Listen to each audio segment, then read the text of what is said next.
Welcome to another episode of K&K Real Talk. I'm here with Dr. Fogelson. Dr. Fogelson, thank you so much for being with us today. Oh, it's my pleasure, Chris. And thank you so much for inviting me. So to just start off, what initially got you into wanting to treat endometriosis?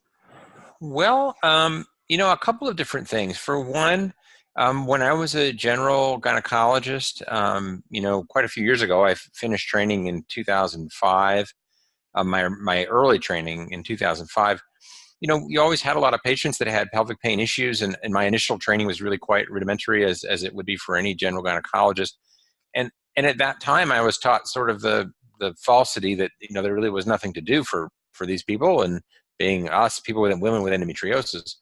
And I was kind of one of the people that didn't understand the disease very well, and yet over time I became aware that there were individual physicians who were having a lot more success with women with endometriosis, and women said they were getting better based on what these people were doing. And I kind of did my own investigation over time and kind of became aware of excisional surgery for endometriosis. And I thought, wow, that's really interesting. And investigated it further and found, yeah, it does seem to be an effective treatment. But was also aware that it was completely over my head surgically. It's very, very advanced surgical kind of stuff that we do. And at that point in my career, being kind of like 2007, 2008, I didn't really have the surgical training to execute those kinds of things. And so over time, I decided to pursue that, and actually did a year of cancer fellowship at Emory, and then sort of started an endometriosis program there.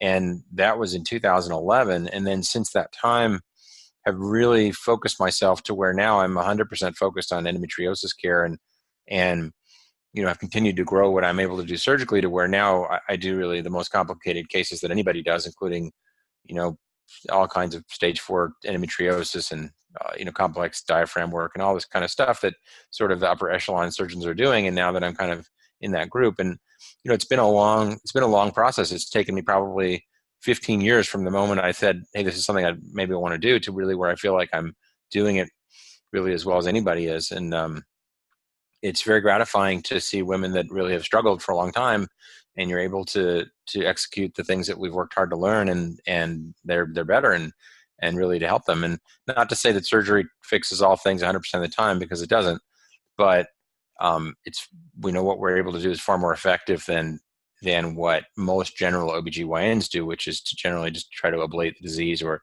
just treat it medically. Which is fine. It's not, I think some people are very hard on those people, on people that don't have endometriosis training, for what they're doing, but they're just kind of doing what they're trained to do. But a lot of women will benefit from more advanced care. And so that's what, we offer in my practice now. That's awesome. Well, I'm so glad that you're treating people like me. We need more of you, definitely. Well, So, we keep trying to train people. I have a fellow now, and you have to have a combination of a trainee that both has the talent, which most people will have. You generally can build that if someone's interested, and also the interest. Sometimes you can teach someone how to do this stuff, but they just don't have a lot of interest in it, and so they'll not pursue it, and that's fine. I think it's not for everyone.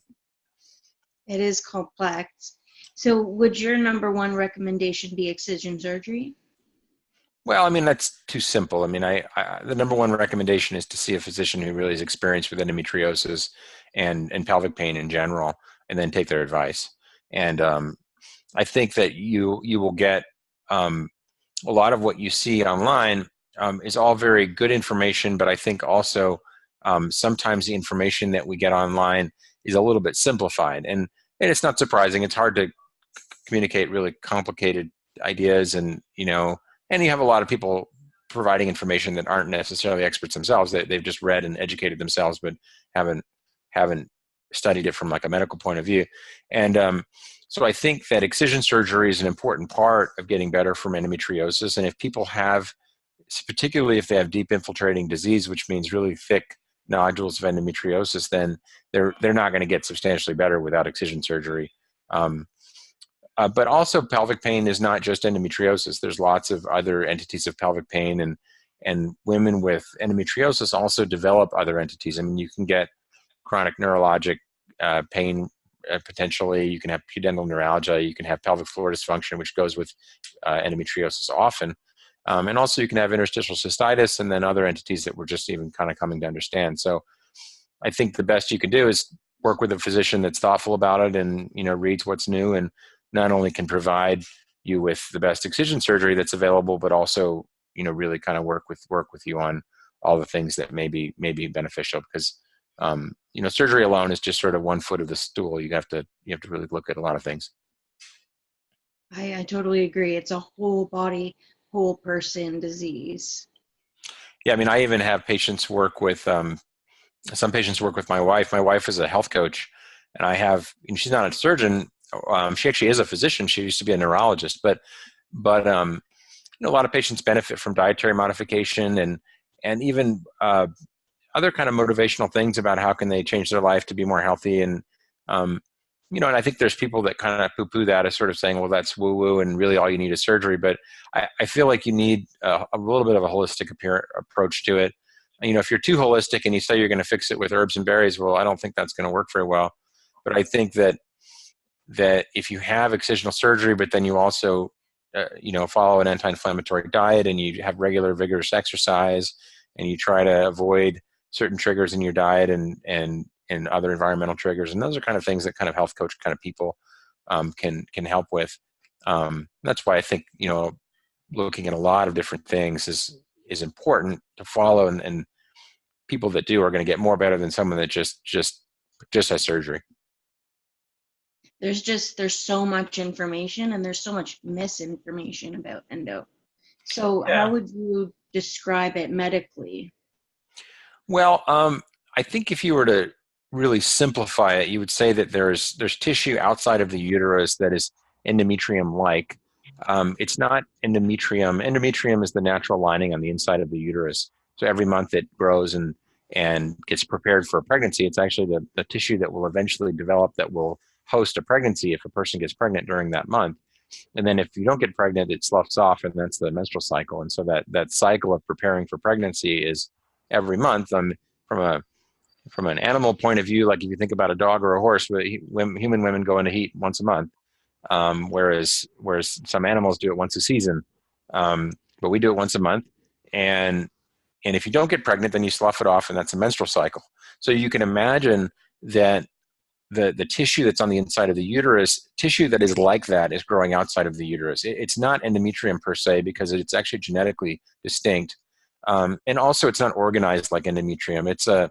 It has the glands and stroma, which means the kind of mucus and sort of the material producing glands. And then it also has the connective tissue parts of the endometrium. It looks like endometrium, but genetically it's not quite the same, and structurally it's not quite the same.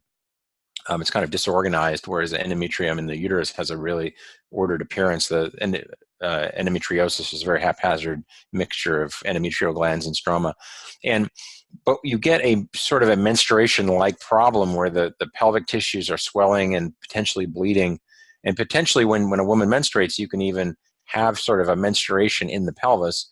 And sometimes that can even be bleeding into the pelvis, but it can just be the tissue getting very, very inflamed and causing pain, because there's lots of nerves in the pelvis. There's large nerve trunks in the pelvis that carry the crampy feeling from the uterus when you have a menstrual cycle. And women with endometriosis can have those nerve trunks be very inflamed. Even if the pain's not coming from the uterus, the woman may perceive it as coming from the uterus, because the trunks that carry those signals from the uterus are being inflamed. They also carry signals from the bladder and from the rectum. So people can perceive rectal pain and bladder pain even when the bladder and the rectum is not actually injured or diseased at all. It can be endometriosis kind of along the pathway that's kind of like sending a false signal to the brain and saying that those organs are affected. And so one can get pain, and then you also just get chronic inflammation from these lesions, and that can impact fertility, because a human egg is very, very fragile. It requires very little to kill a human egg. It's why we are not a very fecund species, meaning if you compare us to a rabbit, where they can just get near a female rabbit in heat and a male rabbit, they can make 20 rabbits in a drop of a hat. Um, they always get pregnant pretty much. And in fact, most animals always get pregnant. Higher animals seem to have evolutionarily traded like intelligence and opposable thumbs for fertility. We're not nearly as fertile as sort of less developed animals or alternately developed animals. And our eggs are also extraordinarily fragile. And it doesn't take very much to kill a human egg. And unfortunately, the endometriosis in the pelvis creates an inflammatory situation. And if you have bad endometriosis, it can be that the egg just ovulates out and just gets killed immediately. And that really eliminates the opportunity for pregnancy. And of course, the fallopian tubes can also become scarred. And that's another reason why women can have trouble getting pregnant. So that's another issue. So you have sort of three major issues with endometriosis. One is direct pain, another is infertility, and then you can have sort of organ dysfunction as well, where either through neurologic impact, where the nerve function of the organs is disrupted by endometriosis, or direct involvement with endometriosis. For example, you can have endometriosis invasive through the wall of the bowel in severe cases, and such a woman will have constipation and diarrhea, intermittent. She may have bleeding from the rectum. She may have very painful bowel movements. She'll probably have pain with intercourse because those lesions are generally adherent to the vagina as well. And then you can also have disease in the bladder. Some people, I'd say most bladder symptoms are neurologic in origin, but you can have endometriosis that's literally eating its way through the wall of the bladder. And those people will have a lot of bladder symptoms, and that really has to be managed surgically. And then you can get endometriosis in other places as well. So you can get endometriosis on the diaphragm. The diaphragm is innervated by the phrenic nerve, which comes down from the neck. And so people don't generally perceive diaphragmatic endometriosis as hurting in their back, in their shoulder, and then in their neck, and funnily in their ear. I had a patient recently who was having an earache every month, and she went to her doctor and kept saying she had an ear infection, and the doctor said there's nothing wrong with your ear. And of course, when a doctor doesn't know why someone is having the symptoms they're having and they can't figure it out, the natural thing is to say the patient's crazy.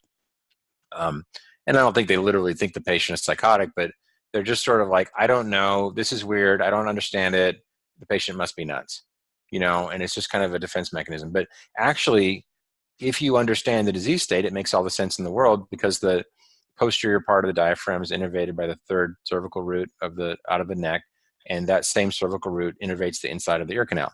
So when the back of the diaphragm hurts, your ear hurts, and that's what she had. But so you kind of have to have. And that's the difference between seeing a doctor who's really expert in this condition and people that aren't, because if you haven't really come to understand that really basic neuroanatomy that you probably learned as a medical student, but you forgot, and you being a physician, at some point they learned that, but then they forgot it after they took their neuroanatomy test and they never used it again.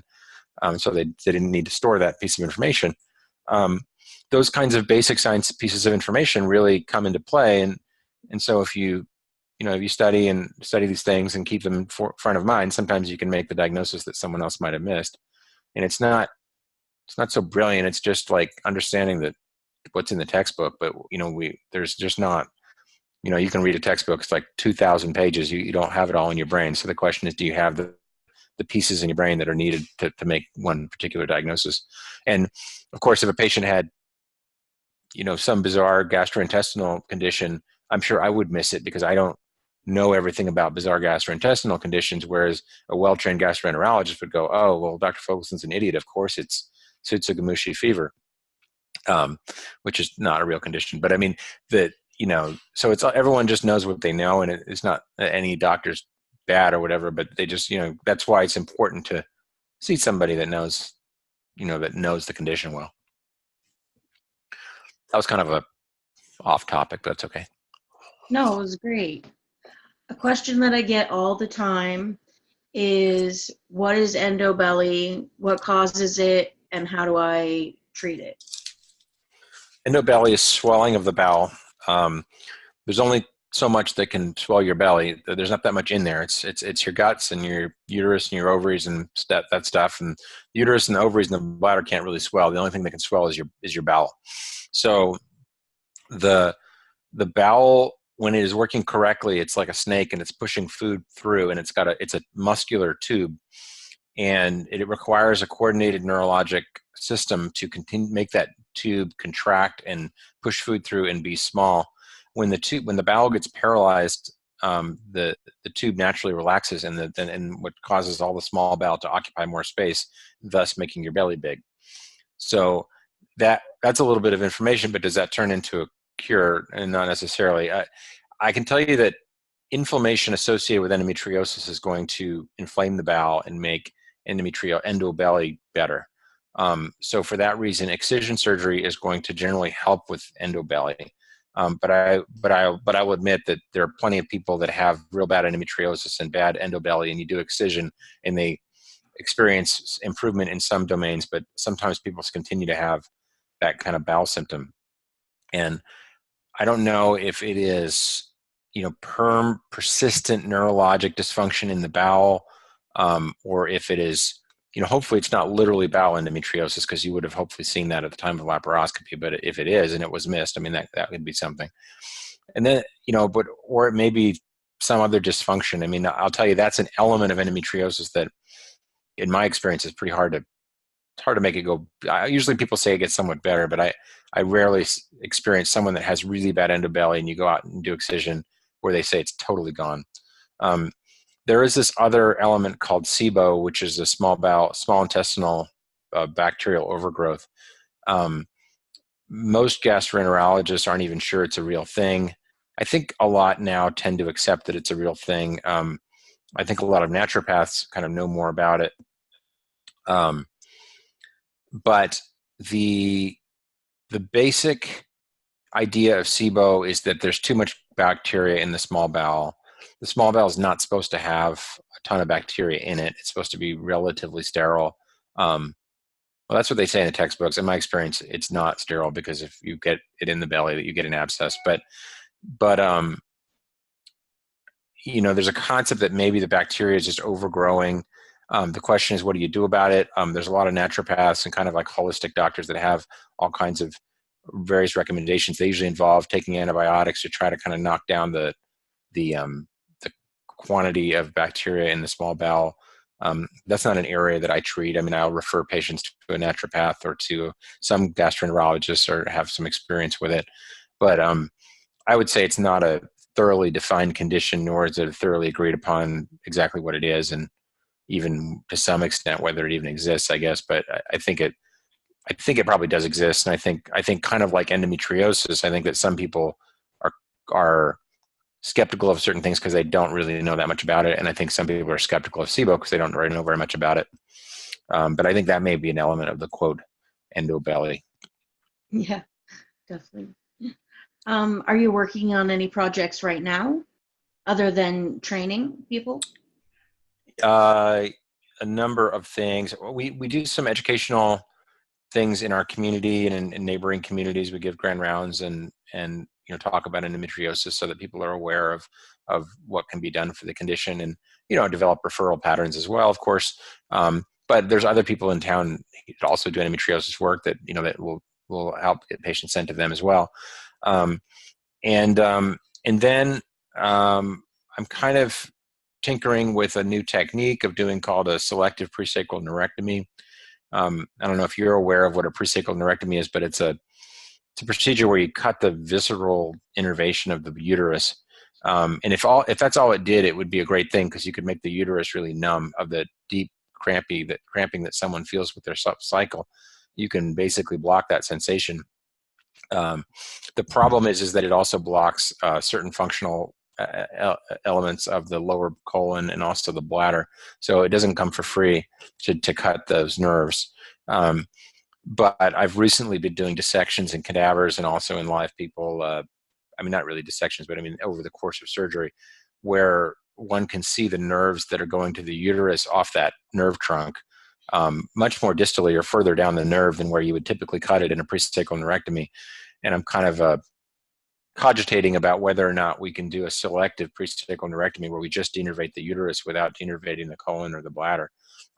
Such a procedure has not been described in the literature nor published or anything, but my thought is that that probably can be done in select patients. I think the anatomy is not going to be, it may not work. It may not be feasible in everybody, but that's as far as what we're working on. I'm kind of thinking about that.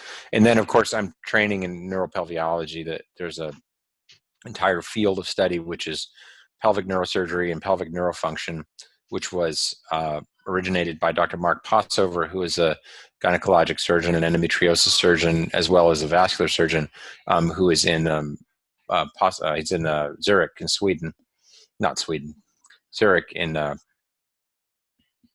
Switzerland. So, and so I'm sort of participating in Dr. Possover's educational program, and we'll be doing further training with him and his group next summer, probably in France. And then I may go, I went to Zurich last year to train with them and go, well, just sort of to go to a meeting with them. And then I may be spending some time over there working directly with him. That's the details yet to be worked out. But that's an area of real interest. And then I'm going to be going to India next fall to work with Shailesh Puntambakkar, who's a really brilliant anatomist and a cancer surgeon who is in a, and so I'll teach him some endometriosis and he'll teach me some cancer surgery. I'll be there for a few weeks. That's what's on the plate for now. Sounds like there's a lot on the plate. Yeah, there's always something. It's true. So my last question is, what do you hope to see in the future of not only endometriosis treatment, but endometriosis diagnosis? Well, it's all about genetics. We're going to reach a time, everything, I think that surgical management of endometriosis is the best we have right now, but I think it's a terrible treatment to have to cut someone open or do a laparoscopy and cut out scar tissue. The question is why does that tissue exist? Like, why is it there in the way that it is? And can we fundamentally address the issue of why people are getting endometriosis? There is clearly a genetic origin to it. We've identified, or science has identified over 50 high-value targets for endometriosis, which means 50 genes that if you have that gene, you're going to have endometriosis. And interestingly, they're not all the same type of gene. Like usually when you see, for example, in cancer, there's lots of genes that cause cancer, but most of them are DNA repair genes that are supposed to fix errors in DNA. And when you have defects, then it leads to cancer over time.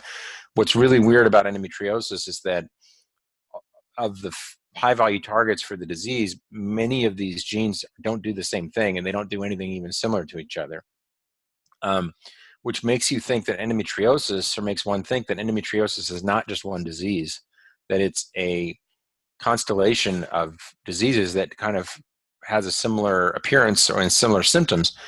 And I think that makes sense because although you can call all these things that women are experiencing endometriosis, there are some women who will respond beautifully to surgery and say that you absolutely cured me and it was a miracle and the surgery changed my life. And you'll have other people that have surgery and don't seem to get much better. And I think that those people are somewhat silenced a bit. I think that there's such a push online for excision surgery, and I think it's really, really important, but there's also a subgroup of women who feel like they didn't benefit as much as they wanted from excision surgery and feel a little bit, I don't want to speak for them, but I think they feel a little bit, I don't know, like maybe some negative emotion about like this push all the time when they had this thing that you're supposed to get and they didn't get better. And in some cases, they spent significant amount of money to have it as well. It's part of why I try to keep my fees reasonable, because I feel like surgery is the best we have, but I can't promise a cure, and I want people to continue their lives and not be financially crippled by having tried to have surgery. And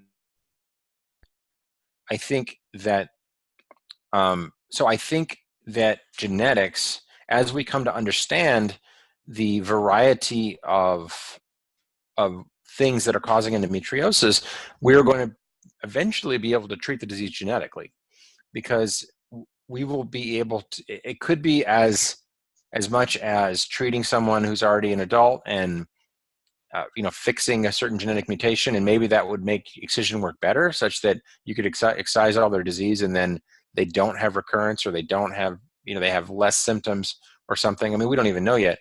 Or it could be maybe there's even a genetic treatment that sort of addresses why they're developing endometriosis, and then the body then can kind of turn the tables and clean it up itself. I don't know what the future holds, but I think that kind of track has more of a potential to really like radically change the face of endometriosis than me training another person how to do excision surgery. Because even if excision surgery were inexpensive and easy and everyone could do it, that still wouldn't be the answer to everything. So I mean, I think that a deeper understanding of the fundamental nature of the disease is the real core thing that matters. And I currently work with a genetics company in Utah called Juno Biosciences. We collect DNA for them, and and I've presented some of their research at some meetings. And it's really interesting. We talk to these scientists, and they're really, really, find very, very interesting things about the disease state. Sorry, that's my phone ringing. I think that's where we're going. There are other things as well. I think,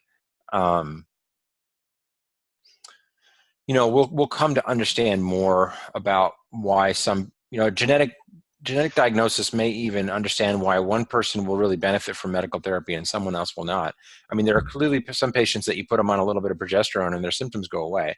And that's why I'm open to medical therapy. I think that when some people look at the relative inconsistency with which medical therapy benefits patients, and they say, well, medical therapy just doesn't really work.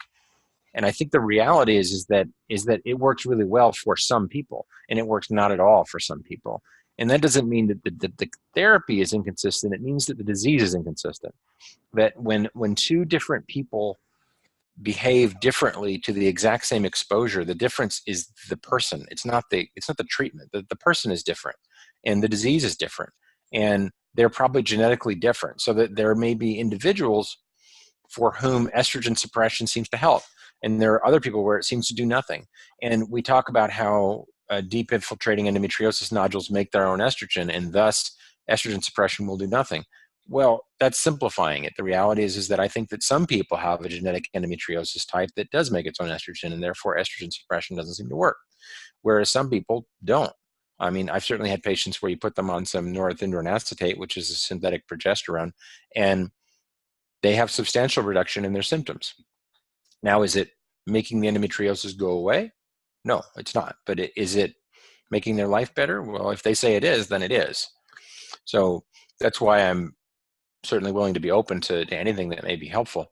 I think some of the real powerful suppressive medications that are out there, like Lupron and Elagolix, which is this new drug, aren't as medical therapies go. I don't think they're the best choices because they have so many side effects. They're extraordinarily expensive, and are probably not much, if any, better than much cheaper, less side effect options. I mean, and I don't think that they're a tremendous source of profit for the companies that make them, and I don't think they're substantially better than other things that have less side effects and cost less.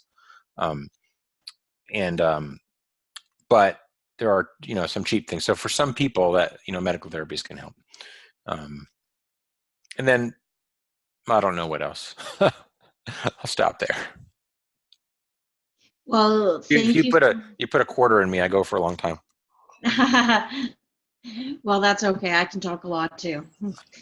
Thank you so much for being on. Sure. Sure, yeah. And if anybody is in my part of the country or is interested in, I see people from all over the country, but also certainly in the Pacific Northwest. It's northwestendometriosis.com. It's endometriosis.com. Melissa, my assistant, or I'd be happy to talk to anybody that might benefit. And thanks very much. Thank you so much for being on. If you guys want to see more from Dr. Fogelson or have some more questions, you can go ahead and drop it in the comments. Thank you so much for watching. Yeah, feel free to like me on I have a professional Facebook profile, which is Nicholas Fogelson Physician. A lot of people have contacted me through that, and I'm happy to hear from anyone.